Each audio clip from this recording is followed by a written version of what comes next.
84 smallmouth bass, 53 fall fish, 50 largemouth bass, 24 red breast sunfish, 18 bluegill, 11 chain pickerel, 5 rainbow trout, and 15 of other species. I've caught 260 fish off the inline spinner in the last year. And you can too.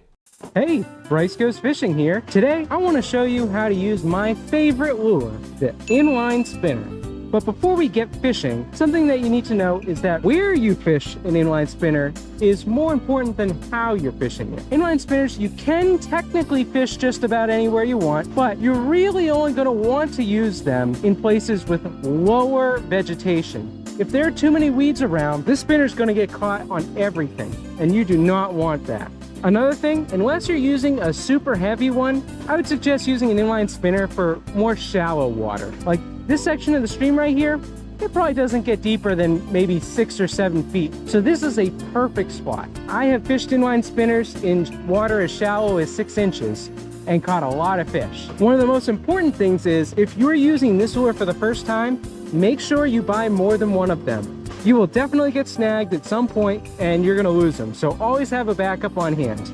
As far as what kind of spinner you want to get, doesn't really matter. I would say my current favorite is the Panther Martin, but you're going to see me fish a Rooster Tail a lot more just because they're cheaper. I think that Rooster Tails are the best bang for your buck, personally. As far as sizing goes, if you're at a small stream like this, I would go 1/8 ounce or 1/16 ounce. Those are the perfect sizes. This one here is a 1/16 ounce Rooster Tail. If you're going for trout, you might want to consider 1/32 ounce. If you're going for bass, you could go up to, a 6 ounce or even a 1/4 ounce. If you're going for pike, you can get a 1/2 ounce or 3/4 ounce inline spinner. They sell those too. As far as colors go, I suggest going with a bland color. I don't usually go with like the fire tiger or the really bright artificial colors.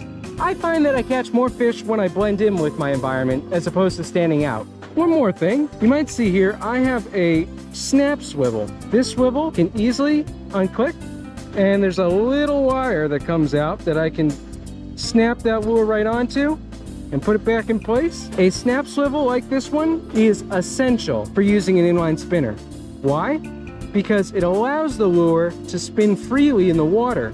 Because of the spinning blade right here, this thing is going to want to twist your line a lot. But if you use a snap swivel, like this one, you can counteract that so your lure can move freely and you don't have to worry about line twist. One more thing you should do with your spinner if you're new to fishing is crimp the barbs on your hook.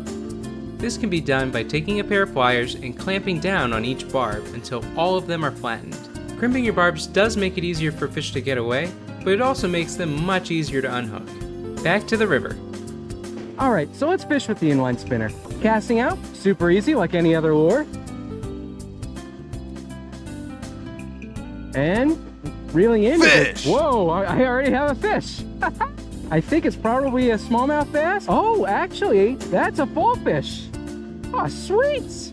How was that for a tutorial, huh?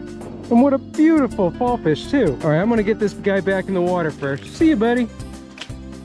All right, that was not planned at all. But as you can see, this is a super easy lure to use. Just a simple cast out and then a steady retrieve. I don't usually do like a stop and go action. I don't usually like twitch it or anything. I just do a nice, simple, steady retrieve. While you're doing that steady retrieve, you can try to like mess around with how fast you want to reel it in. I don't like getting too deep with the inline spinner, at least in these New Hampshire streams, because of how rocky they are. If this thing runs into a few rocks along the bottom, there's a very good chance of it getting snagged. That's basically how I lose all of my inline spinners. Very rarely do I get it caught in something other than a rock. Generally, I actually like to cast downstream. So I'll cast and then reel in against the current. And the reason I do that is because if I can get that lure to move as slowly as possible, as if it's basically floating in place, that is going to be a super easy bite for the fish. In this case, I decided to cast upstream because there's a lot of oxygen going into the water there. And that highly oxygenated water is the perfect home for those fall fish like the one I caught. Oh, hey, I got another one. Haha, this one looks like a little smallmouth bass. Beautiful smallmouth bass. See ya. And just to show you that brand doesn't matter, this right here is a 1/8 ounce Blue Fox. I have literally never used a Blue Fox inline spinner before. This is my first time, and I am gonna catch a fish off of it.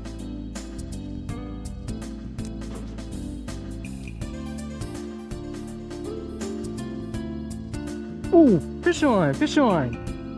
Look at that, second cast off the blue fox. Another little smallmouth bass. Hey, thanks for the fun, buddy. Back in the water. Completely different brand of inline spinner. Took me less than a minute, just 2 casts, and I caught a smallmouth bass. Well, hey, I hope this video helps you catch some fish with an inline spinner. If it did, let me know by giving this video a like, subscribing, and checking out my other videos too if you haven't already. Thanks for watching, and I'll see you in the next one.